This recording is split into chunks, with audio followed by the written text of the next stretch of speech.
Alors, nous allons voir là comment, avec, par exemple, sur cette page, 2 dizaines, 3 unités, ça permet de créer une représentation avec 2 sacs de 10 billes et 3 billes toutes seules. Voilà.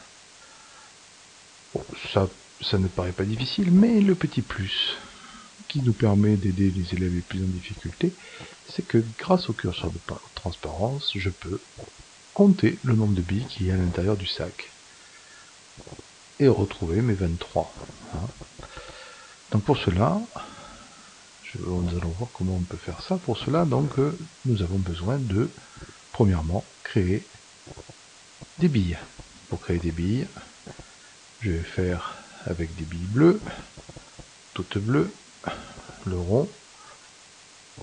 Je crée ma première bille. Cette première bille étant créée, je ne veux pas que les élèves s'amusent à faire ce genre de choses, donc pour que j'empêche cette bille de tourner. Pour cela, tout à fait en bas dans le navigateur de propriété, je vais dans les limiteurs dire que je ne peux pas dimensionner la bille et dire que je ne peux pas la faire pivoter. Voilà, donc cette bille, on ne peut que la déplacer. J'ai besoin de beaucoup de billes.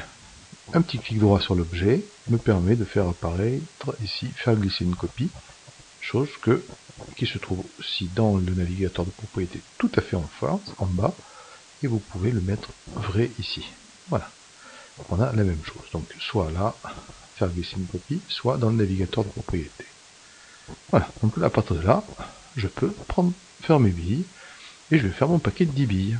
Donc je peux soit les mettre toutes mélangées, comme elles étaient dans la page précédente, soit éventuellement utiliser les constellations vues en classe pour pouvoir dénombrer un peu plus facilement.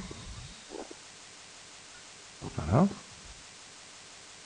Et arriver à compter, donc à compter le nombre de billes. Voilà. Il faut gagner un petit peu de temps. Comment ça, il y a trop de billes? Là, vous avez raison. Voilà. Voilà, j'ai ça. Mes billes sont ensemble. Je vais prendre un autre objet, un sac, je vais le prendre ovale. Je vais le mettre la couleur que je veux. Je vais le mettre pour pas perturber, je vais le mettre par exemple en rouge, vu que ce sont des unités. Je fais un beau sac rouge qui va me permettre de mettre ensemble toutes les billes. Et je peux éventuellement lui rajouter une petite floque en haut.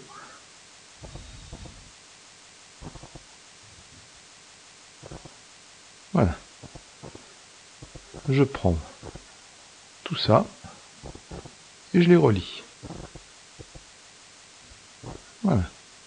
Donc maintenant, vous remarquez que j'ai un gros sac de billes. S'il est un petit peu gros, je peux bien sûr, grâce en passant en mode création, le reprendre et le diminuer un petit peu. Voilà. Quand je suis là et que je rends transparent, je vois mes 10 billes à l'intérieur. Je lui demande de faire glisser une copie. Je vais isoler tout ça dans un rectangle. Oh, je vais peut-être pas le mettre de cette couleur. Dans un rectangle. Donc pour changer la couleur, soit j'utilise les pots de peinture, mais bien sûr, j'ai également la possibilité ici de le changer directement. Donc je vais prendre, voilà, dans ce fond-là, le rectangle vert. Le rectangle vert, je ne veux pas qu'il bouge, je vais le mettre carrément, c'est forme 4, je le mets en couche de fond, voilà, il sert juste à faire joli. Et à partir de là, donc, je peux prendre, pour dénombrer, je me prends mes 2 dizaines, et je reprends mes 3 unités. Voilà. Et pareil, pour compter, pour voir mon sac de billes, je prends, j'ouvre, et je peux compter les billes à l'intérieur pour être sûr qu'elles sont bien mises. Et voilà.